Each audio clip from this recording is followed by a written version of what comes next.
all the work that you do. What a convener of people, too. What a connector you've been. Tremendous. Also, thanks to our hosts, Collision Ben. What a treat to be able to drink beer after having to do public speaking. Personally, I'm grateful. And also, a special shout out to the Northeast Ohio Regional Sewer District. Just a tremendous partner to us, and also to all of us, really. A big part of this recreation explosion that's happening is possible because of the water quality. And that wouldn't be happening if it weren't for these projects that they're undertaking. I don't have a speech, sorry, but I do have a story. It's a short one. It's a story of 2 river trips.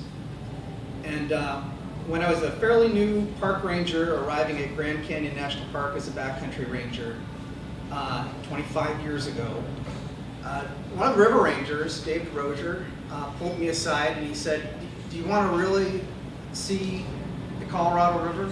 Do you want to know it? And I said, of course I do. And we put together a 2-person unsupported trip down the Colorado River through Grand Canyon, which is a pretty rare thing. And 200 miles, 2 people. He had a raft, I had a kayak. And important safety note: if you don't know how to operate a kayak properly, don't do that. don't do that. It was hair-raising, a couple of near-death experiences.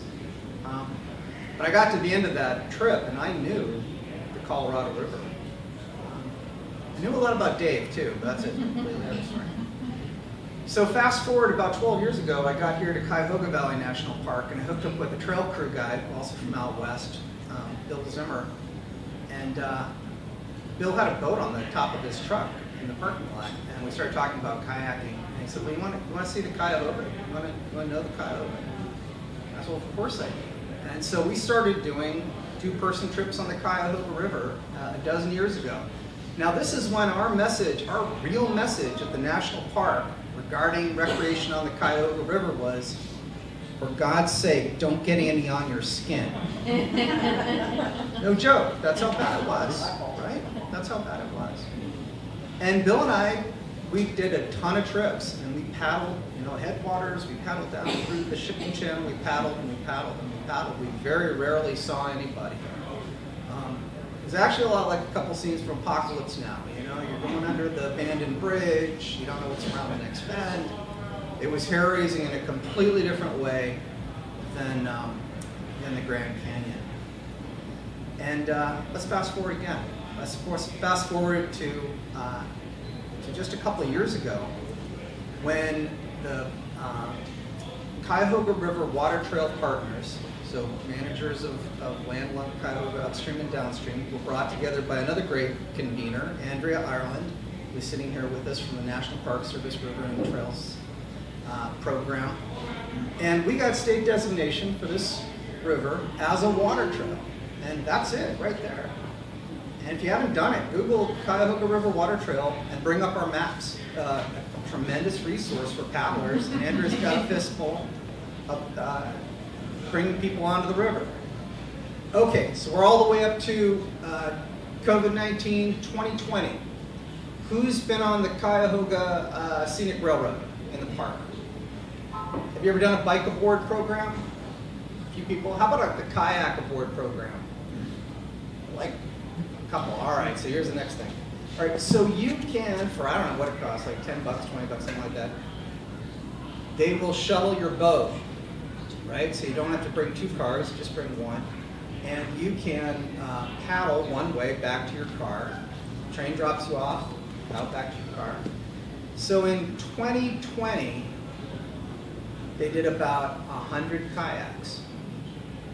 And we thought, man, this thing has really caught on. You know how many they did in 2021? 900 kayaks in 1 year.